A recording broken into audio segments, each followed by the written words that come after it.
Assalamualaikum warahmatullahi wabarakatuh. Perkenalkan, nama saya Muhammad Iqbal dari kelas 1243. Saya akan menjelaskan tentang bab 3 tentang teks editorial. Yang pertama, pengertian. Editorial disebut juga tajuk rencana dalam surat kabar atau majalah. Sering dijumpai tajuk rencana. Tajuk rencana biasanya ditulis oleh keterangan dalam atau stadsverdetuk media. Tajuk rencana dianggap tulisan yang mencerminkan sikap pengelola media. Istilah editorial atau tajuk rencana dalam Kamus Besar Bahasa Indonesia adalah artikel dalam surat kabar atau majalah yang mengungkapkan pendirian editor atau pemimpin surat kabar majalah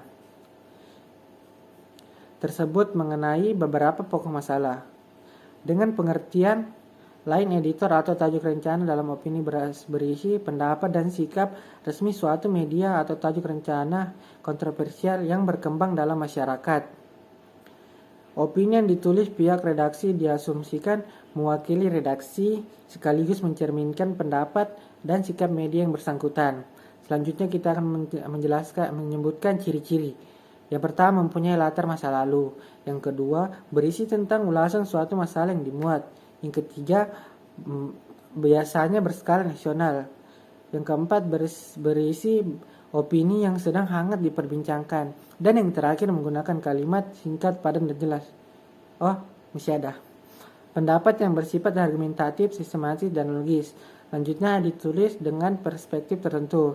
Mengungkapkan kebenaran pendapat, dimulai dengan pemaparan fakta umum terlebih dahulu, lalu pemaparan pendapat. Selanjutnya, kita akan menjelaskan sifat-sifat teks editorial atau tajuk rencana. Tajuk satu krusial dan ditulis secara berskala tergantung dari jenis terbit media. Misalnya, media massa, harian, mingguan, atau bulanan. Yang kedua, isinya menyiapkan situasi yang berkembang dalam masyarakat luas, baik aspek sosial politik maupun ekonomi, kebudayaan, hukum, pemerintahan, maupun olahraga. Yang ketiga, memiliki karakter atau konsisten teratur. Kepada pembaca terkait sikap media massa yang menulis tajuk rencana. Yang keempat, perbedaan iklim, tumbuhan, dan berkembang dalam kepentingan beragam yang menaungi media tersebut. Jenis-jenis interpretatif editorial. Ada jenis editorial yang ditulis dengan misi utama untuk menjelaskan isu-isu yang dipertaruhkan oleh fakta dan figur untuk memberikan penerangan dan pengetahuan. Explanatory editorial adalah jenis editorial yang hanya menyajikan masalah untuk dinilai oleh pembaca. Yang ketiga, kontroversial editorial adalah jenis editorial yang dikemas dengan misi tertentu atau mandat untuk menyebarkan sudut pandang tertentu. Selanjutnya, fakta dan opini teks editor. Teks editorial merupakan sikap atau pandangan redaksi media terhadap suatu peristiwa. Sikap ini diawali dengan rumusan pernyataan umum atau tesis terhadap peristiwa yang terjadi dalam masyarakat. Redaktur mengingatkan dengan argumen-argumen berupa fakta.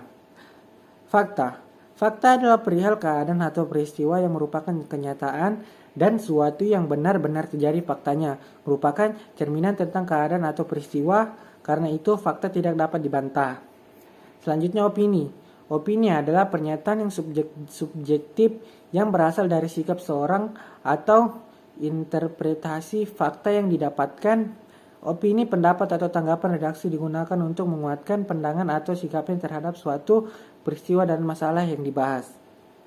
Selanjutnya, struktur teks editorial. Struktur teks editorial, gambaran cara teks dibangun. Struktur teks editorial terdiri atas masalah atau pernyataan pendapat, argumentasi mendukung atau menolak, dan menegaskan ulang. Skema struktur teks editorial sebagai berikut.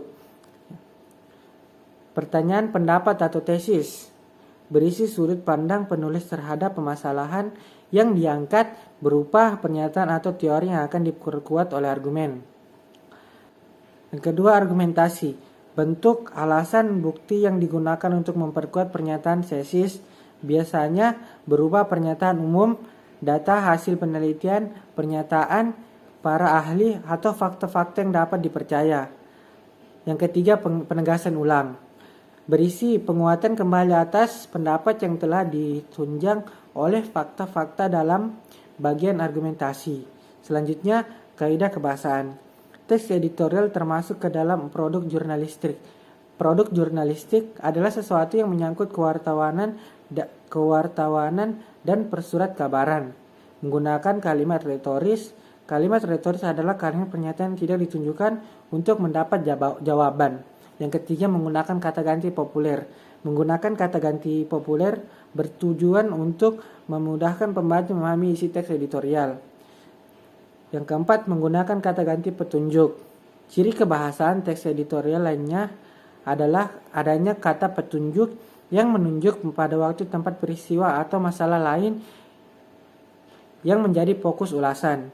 Yang kelima, menggunakan konjungsi kausalitas. Ciri kebahasaan teks editorial yang lain adalah penggunaan konjungsi yang menyatakan kausalitas, seperti sebab, karena, oleh sebab itu, dan oleh karena itu. Pemakaian konjungsi kausalitas ini terkait dengan penggunaan sejumlah argumen yang dikemukakan redaktur berkenaan dengan masalah yang dikupasnya. Selanjutnya, penyusun teks editorial. Yang pertama, perancang teks editorial. Saya akan menyebutkan saja. Yang kedua, penyusun teks editorial. Unsur-unsur penting yang perlu diperhatikan pada saat melakukan kegiatan penyuntingan teks sebagai berikut. Yang pertama, ketepatan penulisan huruf kata, lambang, bilangan, serta ketepatan tanda. Yang kedua, ketepatan penggunaan kata-kata untuk mengungkapkan suatu maksud sesuai dengan situasi dalam kondisi dan kondisi. Yang ketiga, efektifan kalimat untuk mewakili gagasan atau perasaan penulis yang ingin disampaikan kepada pembaca. Yang keempat, struktur baik kalimat harus mengandung unsur SP. Akan tetapi, dalam unsur tertentu dapat digunakan kalimat tidak lengkap.